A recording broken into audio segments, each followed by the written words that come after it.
Assalamualaikum warahmatullahi wabarakatuh. Bismillah, alhamdulillah, wassalatu wassalamu ala rasulillah wa ala alihi wa sahbihi wa man walah.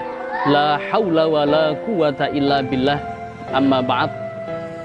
Sahabat-sahabat yang berbahagia, yang dirahmati oleh Allah Subhanahu wa ta'ala, kali ini kita masih diberikan kesempatan oleh Allah Subhanahu wa ta'ala memasuki di 10 akhir bulan Ramadan. Tentunya tidak asing bagi kita semua, di 10 akhir Ramadan mayoritas ulama mengatakan disitulah terjadinya malam Lailatul Qadar. Malam Lailatul Qadar itu adalah malam yang begitu istimewa, malam yang pahalanya lebih baik daripada 1000 bulan. Sampai Allah Subhanahu wa ta'ala sengaja merahasiakannya agar manusia tidak memilah-milih, tidak bermalas-malasan untuk beribadah, semangat menggapai Lailatul Qadar. Dalam hadis Rasulullah Shallallahu Alaihi Wasallam bersabda yang diriwayatkan oleh sahabat Abi Hurairah, kharaja Rasulullah sallallahu alaihi wasallam liyukhbirona bi Lailatul Qadar. Pernah suatu ketika Rasulullah keluar untuk memberitakan kapan terjadinya malam Lailatul Qadar. Fatalaha rajulani minal muslimin. Kemudian Rasulullah menemui 2 orang dari golongan orang Islam yang saling mencaci maki, saling menghujat, saling menghina. Akhirnya faqala inni kharajtu li ukhbirakum bi Lailatul Qadar. Saya keluar ini untuk memberitahukan kapan terjadinya Lailatul Qadar kepada kalian. Akan tetapi fatalaha fulanun wa fulanun. Akan tetapi ada 2 orang pemuda yang saling menghujat, menghina satu sama lain. Akhirnya farufiat. Lailatul Qadar diangkat oleh Allah, dirahasiakan oleh Allah. Wa asa ayyakuna khairan lakum. Dan justru ini itu adalah hal yang lebih baik bagi kalian.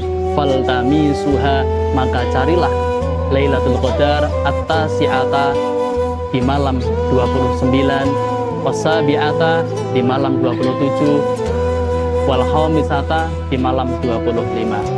Rawahul Bukhari.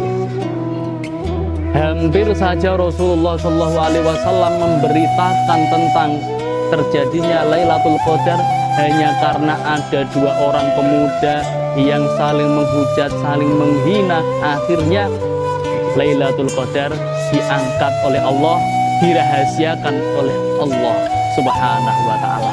Meskipun Lailatul Qadar ini dirahasiakan oleh Allah Subhanahu wa ta'ala, kita sebagai umat yang terbaik harusnya berupaya untuk mengikuti apa yang menjadi perbuatan Rasulullah Shallallahu Alaihi Wasallam. Sampai di dalam hadis terangkan Rasulullah itu di akhir bulan Ramadan 10 akhir itu sampai mengencangkan ikat pinggangnya, menghidupkan malamnya, sampai membangunkan keluarganya. Berarti Rasulullah Shallallahu Alaihi Wasallam pada 10 akhir di bulan Ramadan ini beliau sangat luar biasa dalam beribadah, dalam bermunajat pada Allah Subhanahu wa ta'ala. Tentunya kita sebagai umatnya patut untuk meneladani, meniru apa yang dikerjakan oleh Rasulullah SAW. Bahkan di dalam hadis diterangkan, man qoma Lailatul Qadar imanan wahtisaban ghufira lahu ma taqaddama min dzambi. Barang siapa yang berqiyamul lail dengan dasar iman dan ikhlas, maka Allah akan mengampuni dosa-dosanya yang telah lampau. Hadirin sahabatku yang dirahmati Allah Subhanahu wa ta'ala. Namun kita untuk bagaimana agar mendapatkan Lailatul Qadar, ini diterangkan Di dalam kitab Nihayatul Zain karangan Imam Nawawi mengatakan bahwa ada tingkatannya. Tingkatan yang pertama itu adalah tingkatan al-ulia, orang yang istimewa. Bagaimana perbuatannya di akhir Ramadan itu? Beliau ihya'u lailatiha kamilah. Beliau menghidupkan seluruhnya malam dari mulai maghrib, isya, subuh. Dia selalu untuk mengerjakan hal-hal yang baik, sholat, tilawah, dan yang lain-lainnya. Adapun tingkatan yang kedua yaitu tingkatan musto, orang yang tengah-tengah, yaitu ihya'u mu'dhomiha. Dia menghidupkan di sebagian besar malamnya. Mungkin saja dia tidur terlebih dahulu, akhirnya pada tengah malam dia bangun untuk mengerjakan sholat, mengerjakan tilawah, baca Al-Quran, zikir, dan lain-lainnya. Dan yang terakhir, tingkatan orang yang rendah, yaitu dia adalah bagaimana bisa melakukan sholat isya dan sholat subuh dengan berjamaah. Ini pun sangat luar biasa, termasuk salah satu orang yang bisa menghidupkan di malam Lailatul Qadar. Karena disebutkan di dalam hadis, barang siapa yang bisa sholat isya berjamaah itu seolah-olah dia sholat di setengah malam. Dan barang siapa dia itu sholat subuh dengan berjamaah, maka seolah-olah dia itu sholat di seluruh malam pun. Hadirin hadirat rahimakumullah. Imam Asy-Syafi'i pun pernah menyampaikan di dalam kitab yang bunyinya seperti ini. Inna ihya'aha yahsulu bi ayyu shalliyal isya fi jama'atin wa ya'zima ala ayyu shalliya subha fi jama'atin.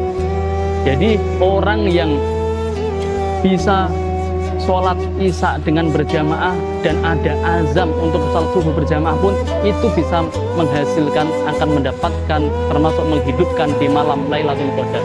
Dan jikalau dia di 10 akhir itu selalu mendawamkan istiqomah, tentu kemungkinan besar dia akan mendapatkan yang namanya Lailatul Qadar. Oleh karena itu, paling minim-minimnya bagi kita yang belum seperti mereka-mereka orang ulama-ulama yang hebat, tentunya kita paling bisa melakukan sholat isya dengan berjamaah, ada azam, keinginan kuat untuk sholat subuh berjamaah. Semoga kita semua ini adalah hamba-hamba pilihan Allah yang mendapatkan Lailatul Qadar, sehingga Ramadan bulan depan kita menjadi hamba yang lebih baik, hamba yang diridhoi oleh Allah Subhanahu wa Ta'ala. Mudah-mudahan dengan apa yang saya sampaikan membawa berkah dan manfaat. Terima kasih atas perhatiannya dan mohon maaf atas segala kekurangannya. Hadanallahu wa iyyakum ajmain. Assalamualaikum warahmatullahi wabarakatuh.